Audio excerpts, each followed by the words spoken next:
Well, good evening, everyone, and thanks for joining us for this 13 plus FastCast. I hope you're all having a wonderful Friday. I am Ashley Bowerman. Access to a food pantry or free wellness resources can be a struggle for families in rural communities like Sonoyta, but one organization is stepping up to help. I spoke with them about how they're doing just that.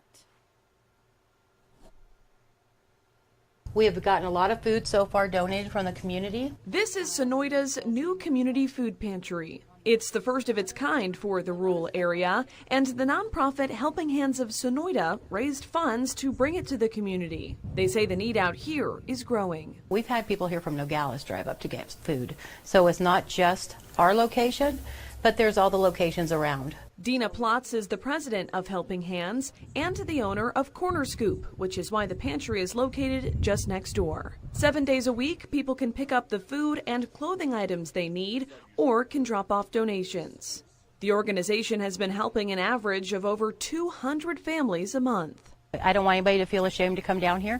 This food pantry is open for anybody who needs it. But food insecurity is not the only hurdle the nonprofit is trying to overcome. People are suffering. There's not enough people in the medical health community, in the mental health community, to adequately serve. So that's where we come in. We want to fill those gaps of service. The Frank Adams Wellness Center opens this weekend. It provides fitness classes, food boxes, educational classes, and social events at no charge. Monday through Friday, really, what are you going to do out here?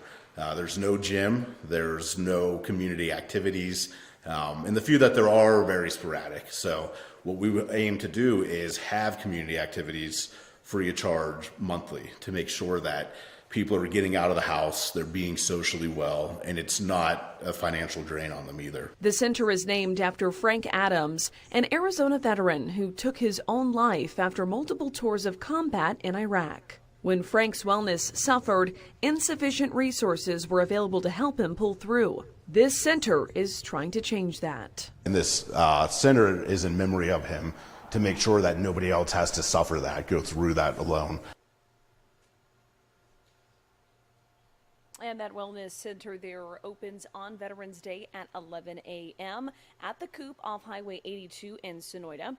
The food bank there, that one is open every day from 7 a.m. until 5 p.m. There was a phone number on our website that we're going to be putting up shortly here.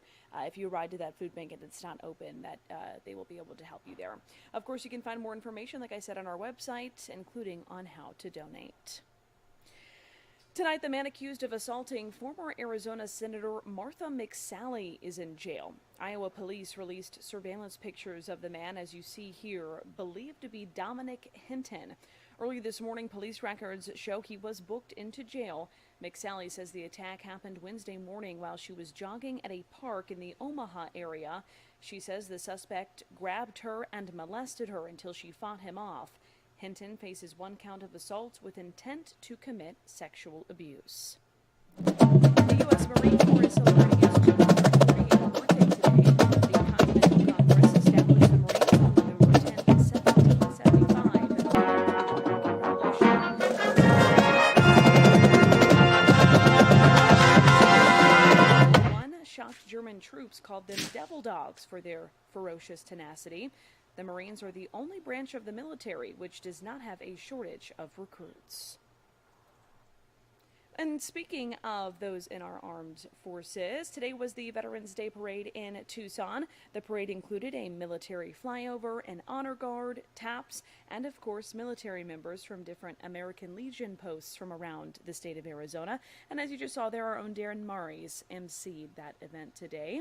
We talked to several veterans, but one told us Veterans Day is a time to remember not just his service, but the others who served with him. Of course, we want to thank all of our military men and women for their service. Well, if you're still looking for something to do tomorrow, remember the Arizona Wildcats play their first game of the season as a ranked team. They travel to Colorado to play the Buffaloes. Kickoff is at noon. The Wildcats are coming off an upset win last week against UCLA, which helped them make the case for being ranked. It was the team's third consecutive win over a ranked opponent, which was the first time that's happened in team history. The win also made the Wildcats bowl eligible for the first time since 2017. Arizona defeated the Buffaloes last season here in Tucson by a score of 43-20. And hopefully they'll be able to do that again tomorrow. But what it does is it controls the decibel level and makes it so that by the time that our sound leaves our site, we're within ordinance. It is an incredible system. We spend a fortune to make it happen because if we get complaints, we have to find a new home. We don't want to find a new home. We want to stay here. Visibly cancel each other out. Grown much larger in that time. It's not just about music, the event also features sculptures, digital art. Looks like a lot of fun out there. I'm sure it's bumping down there pretty loud downtown tonight. Sure, some people who live around there are not too happy about the loud noises from that, but I'll tell you what, I think a lot of us are pretty happy about the temps. Some are saying it's too cool during the mornings, but listen, I'm a Northeast guy. This is what fall feels like to me, at the bare minimum, at that. But I think another thing we do need is the rain. Yeah, It's absolutely. been very dry. I mean, let's look. I mean, we've been in a very, very dry stretch. Here you can see it's been since late August. We've only seen a sixth of an inch of rain according to the measurements at the airport, Tucson International Airport. That's in the last 80 days. Usually during that span, you see close to 3 inches. So, yeah, we've seen about a fifth of that. So, yeah, we really need that rain. Unfortunately, it's brought about some drought concerns. You see the darker the red, and it gets the worse drought concerns. Almost the whole state has some semblance of drought monitoring. Abnormally dry, 92% of the state. 57 in moderate, 35 in severe. And that red that you see, that's the extreme drought. And that includes areas to the east near New Mexico, as well as to the south in Santa Cruz County and in the Phoenix metro area due to that really dry monsoon we had. Because 4 months ago, which would have been in July, which is right in the beginning of monsoon, the wet winter and spring we had really didn't have any drought concerns. But after a month ago, which is right after monsoon, yeah, look how much those numbers bumped up. And now currently we've continued to be dry over the last month or so through fall, and now we have those numbers increasing, unfortunately. So we really need that rain. Did we get anything in the form of that? Well, you see a little bit of a system moving off there, racing off to the north and east. You can see some of it tried to get into portions near the New Mexico border. I think there was some recorded precipitation in the northeast portion of our viewing area in northern Greenlee and Graham County, but not going to do the trick as a lot of those clouds are now moving out of the way, leaving most of the area with clear skies for your Friday night. But check this out. This is the European future rainfall model. So this is for Wednesday night into Thursday early in the morning. You can see some of that rain starting to get into the region. This is Thursday through Friday, through Saturday, and through Sunday. Good amount of rainfall. Take a look at that. Look, almost or over a half an inch in many places, including Tucson, Casa Grande.